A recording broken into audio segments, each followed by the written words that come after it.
Wow ah. Taga-video mo pala ako guys.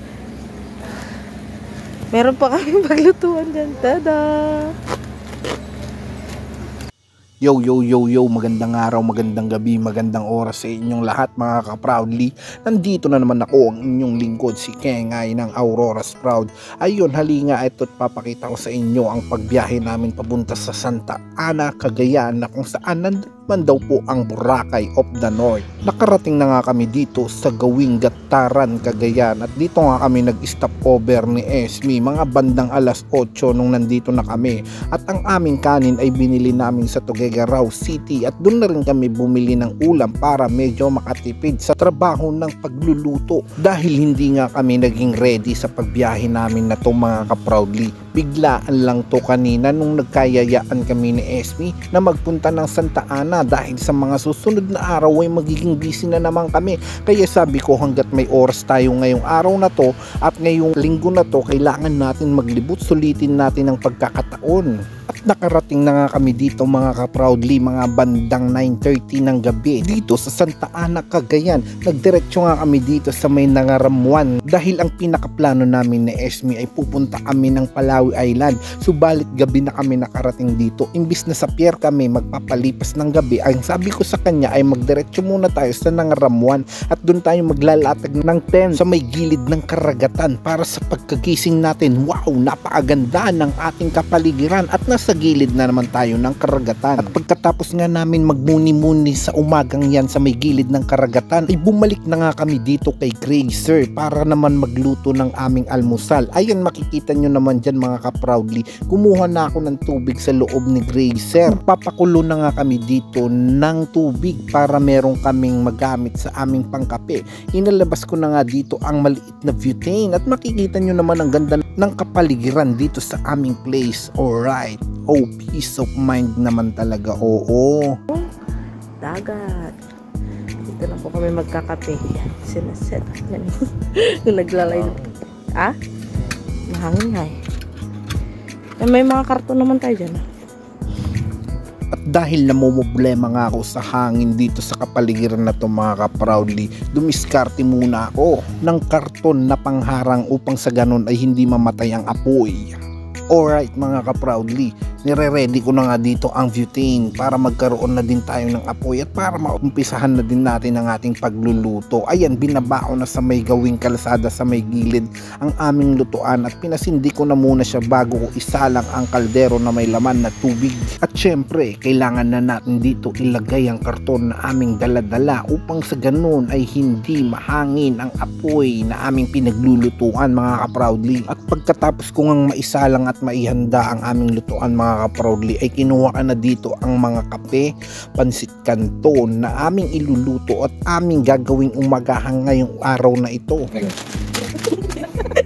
At kinuha ko na din dito ang gagamitin namin na pagkakainan namin ni Esme at ito nga yung 2 baso at 2 mangkok.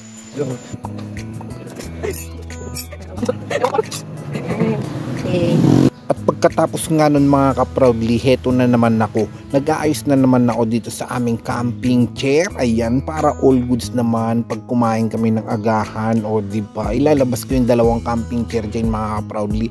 Sa totoo lang, nakaharap kami dyan sa dagat para habang kumakain kami, tamang tanaw-tanaw lang kami sa kabundukan at sa karagatan na dito sa Santa Ana. At dahil sa sobrang lakas nga ng hangin dito mga ka-proudly, hinarangan ko ulit ng isang karton ng aming pinaglulutuan para fast or safe tayo dito dyan.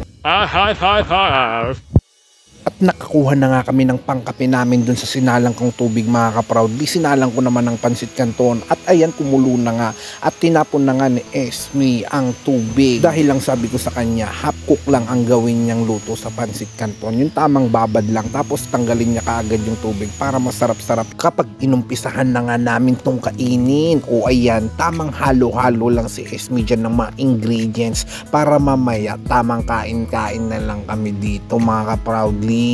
O alam kong natataam ka na dito mga ka-proudly habang hinahalo-halo ni Esme itong pansit canton, kaya huwag ka nang mag-alinlangan, bumili ka na dyan sa tindahan para mas masarap ang kainan. At ayan na nga mga ka-proudly, ready to serve na, kainan na. At bago nga kami dyan kumain mga ka-proudly, ay nagsaing muna ako para all goods all right, para minsan ang luto na mga ka-proudly at hindi na kami magluluto ng pananghalian mamaya mga ka-proudly dahil may baong kaming dilata, red egg at kamatis at doon namin kakainin sa Palawi Island. O di ba mga proudly, mindset ba? Mindset. Pero teka mga proudly, kakain muna kami dito, tamang chill muna ha, stop muna ako dito sa pagsasalita at tamang sound trip na lang muna kami.